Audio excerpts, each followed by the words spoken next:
안녕하세요, 여러분. 찐한 이야기만 골라서 공개하는 찐토리 이수지예요. 워너비 패션을 만든 패션계의 살아있는 전설 가브리엘 샤넬. 영화 같은 삶을 살다 간 비운의 왕세자비 다이애나. 럭셔리할 것 같지만 꼭 럭셔리하지만은 않았던, 영화 같은 인생을 살았지만 진짜 영화로도 나온 가브리엘과 다이애나의 롤러코스터 같은 인생 스토리. 영국 최고 명문가 스펜서 가문 출신, 16세기에 지어진 대저택에서 부유하게 자란 다이애나. 돈 걱정은 없었지만 대신 다른 고민이 있었죠.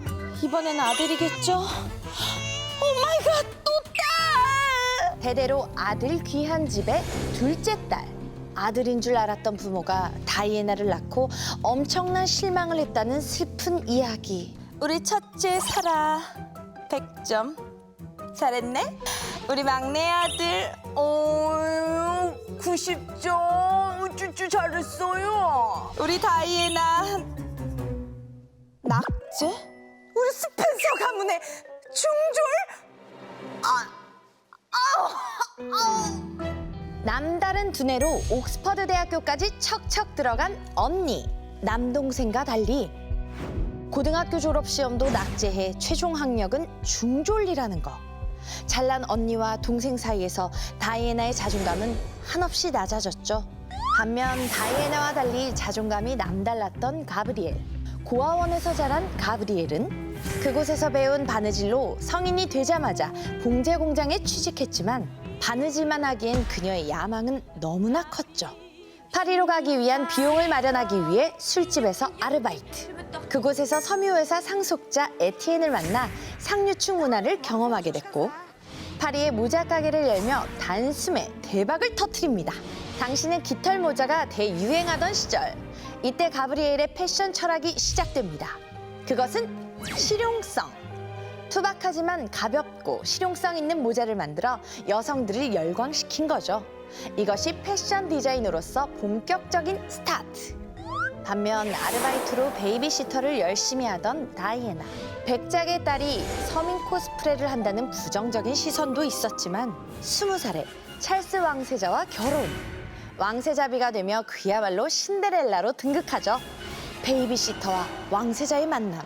그것도 13살이라는 나이차까지 극복한 두 사람의 결혼식 영상은 영국에서 3일 내내 방영될 정도였고, 다이애나는 전 세계 여성들의 워너비로 떠오릅니다. 그런데 Diana, hurry up! All right, I'm coming.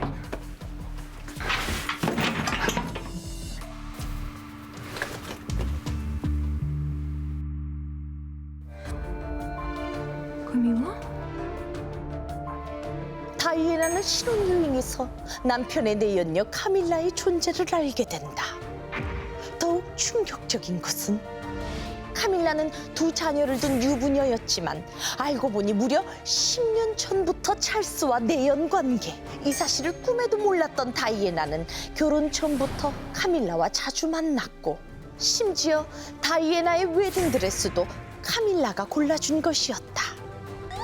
다이애나한테 치맛자락이 8m에 달하는 그 웨딩드레스를 추천한 것도 폐지가 구겨진 것처럼 보이게 하려던 카밀라의 계략이라는 설이 있는데, 게다가 원래 왕세자비 후보는 다이애나가 아니라 그녀의 언니 사라였지만 갑자기 찰스가 마음을 바꿔 다이애나한테 청혼한 것도 카밀라 때문이었다. 왜 카밀라는 언니 사라 대신 동생 다이애나를 왕세자비 자리에 앉히려 했을까요? 찰스 왕세자와 계속 만나려면 똑똑한 사라보다는 어리고 세상 물정 모르는 다이애나가 더 낫다고 판단한 거죠. 하지만 다이애나가 모든 사실을 안 후에도 버젓이 관계를 이어간 찰스 왕세자와 카밀라. 다이애나는 왕실 전통상 이혼은 상상할 수도 없는 현실 속에서 우울증과 거식증을 겪었지만 두 아들한테 애정을 쏟으며 점차 안정을 찾았고, 소탈하고 친절한 왕세자비로 점차 국민들의 사랑과 지지를 얻게 되죠. 게다가 남다른 패션 센스까지. 다이애나 룩이라는 신조어가 생겨났을 정도. 반면 모자 가게 주인이었던 가브리엘은 아서 카페를 만나면서 패션 디자이너로서 날개를 펴게 됩니다. 부유한 사업가 아서카페를 만나 그에게 재정적인 도움을 받으며 파리에 패션 부티크를 연 가브리엘은 그곳에서 패션 혁명을 일으킵니다. 1차 세계대전이 일어나면서 전쟁터로 향한 남자 대신 일하는 여자들이 늘어가던 당시 허리를 꽉 조인 코르셋에 치렁치렁한 치마는 너무 불편했죠. 이때 가브리엘은 외칩니다. 여러분, 바지를 입으세요. 완전 신세계! 가브리엘은 유럽에서 최초로 여성용 바지를 만들고 치렁치렁 끌리던 드레스 길이를 확 줄인 뒤 코르셋을 없앤 실용적인 원피스를 선보였죠. 게다가 클러치 모양이었던 가방에 체인을 매단 숄더백으로 양손을 자유롭게 하고 진짜 보석 대신 모조 보석으로 누구나 멋을 낼 수 있게 해 파리에서 가장 핫한 디자이너 등극. 그런데 1919년 크리스마스를 맞아 가브리엘을 만나러 오던 아서카펠이 교통사고로 사망하게 됩니다. 연인을 잃은 가브리엘은 더욱 일에만 몰두했고 본인의 브랜드를 세계적인 명품 브랜드 반열에 올려놓게 되죠. 그런데 그거 아시나요? 다이애나는 가브리엘 브랜드의 팬이었다는 사실.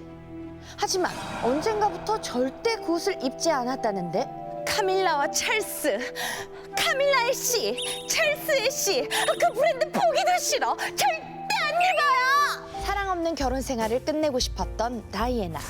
오랜 별거에도 왕실이 이혼을 허락하지 않자 자서전을 통해 모든 진실을 폭로. 가까스로 이혼 허락을 받죠. 그렇게 평민으로 돌아왔지만 어째 왕세자비일 때보다 더 높아져만 가는 인기.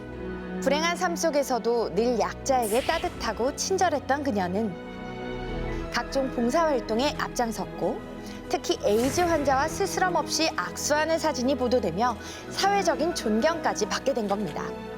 할리우드 스타들까지 그녀의 팬이 되었을 정도. 반면 가브리엘의 평판은 점점 나빠집니다. 1930년대 공장 직원들이 가혹한 노동 환경을 이유로 파업하자 아예 공장 문을 닫아버리죠.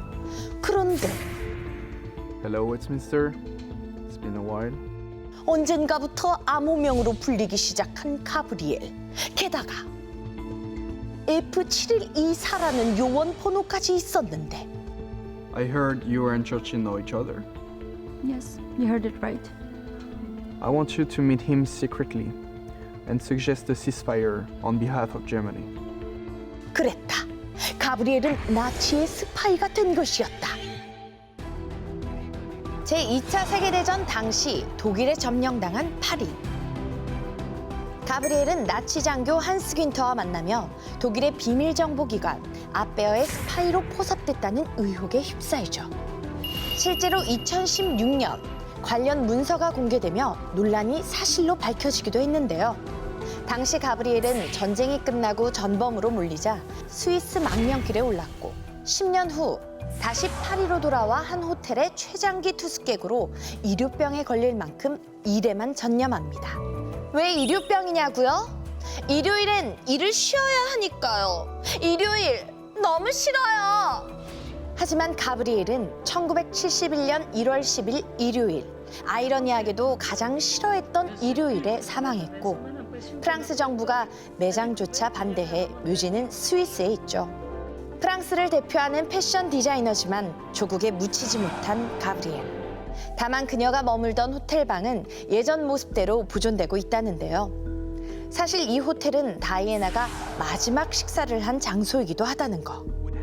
1997년 연인이었던 도디와 저녁 식사를 하고 나온 37살의 다이애나. 두 사람이 차량에 탑승하자 파파라치들이 집요하게 뒤쫓기 시작합니다. 그렇게 파파라치를 따돌리기 위해 속도를 올리던 차량은 사고를 당하고 말았고 도디는 현장에서 즉사, 다이애나는 숨이 붙어 있었지만 사고 현장에 있던 파파라치들은 그 와중에도 사진을 찍고 있었다죠. 결국 다이애나는 병원 이송이 지연되어 사망합니다. 이런 다이애나의 충격적인 죽음에 영국인들은 슬픔에 빠집니다.